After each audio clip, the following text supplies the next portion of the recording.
this weekend, might be the next weekend, you don't know. Right. Till the family put the final arrangements together. Oh, okay. Yeah. Wow. So, but for a regular funeral, like that would be on the funeral home. I guess. No, I mean, it would be on the family if they wanted like a jazz funeral. Right. It's all on the family. But they don't. Do they normally do like a second line like with a funeral, or do they just call it? Is there a difference between a jazz funeral and a second line? It's still a jazz funeral. Right. You see, in second line is nothing but people dancing. Right. Okay. You see, that's all that is. Right. That you have a brass band. So it's your regular funeral. Everybody just come up dancing in instead of walking through it. The family's gonna have on T-shirts representing the deceased or whatever. Yeah, and stuff, you know. And they're gonna have a brass band. They're gonna have a grand marshal. They're gonna escort the body so many blocks. Right. And they stop it at that point. Let the body go, turn back around, head back to the destination. Right. So do you do the like the outfits, the headdresses? Everything you asked about it is called I done did. Wow. Everything. So does this date back to like The mid-1800s. okay, but is it of African or is it where the This here is truly a New Orleans culture. okay, yeah, yeah. Part of it is truly New Orleans culture. When you're talking about the Black New Orleans Mardi Gras Indian. Right. You see, my book explains all of that. Oh, I got okay. a 200-page catalog Wow, okay. that I wrote I mean, that would tell you all of that besides the question that you asked me. Wow.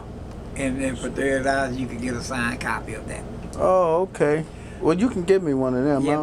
Yeah, but what I'm saying is that in the 1800s when the French started Mardi Gras, we weren't inclusive in it.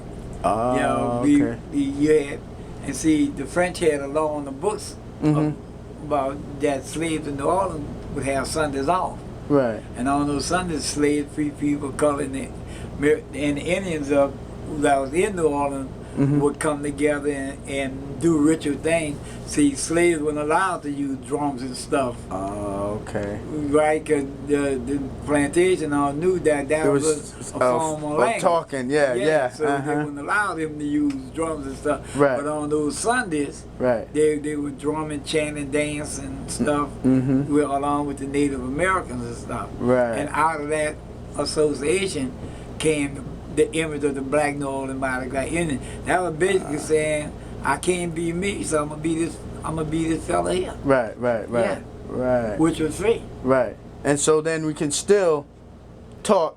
I mean, then we can do what we want to do, what they say we can't do, Right. and it's still legal. That's And still keep it legal. Yeah. Wow. See, Wow. when it was what we did, culture was frowned upon by mainstream anyhow. So we never was part of mainstream Mardi Gras. Right. We was all part of the fringe, the neighborhood Mardi Gras. Now, over time, Zulu became the most prominent of the African American carnival organizations. But that's mainstream. Right. But with Mardi Gras Indians, skeletons, and all these other things is all part of the fringe alternative Mardi Gras. Right. Yeah. This is what you mean with the skeleton? Wow. Yeah, that's a new group. See,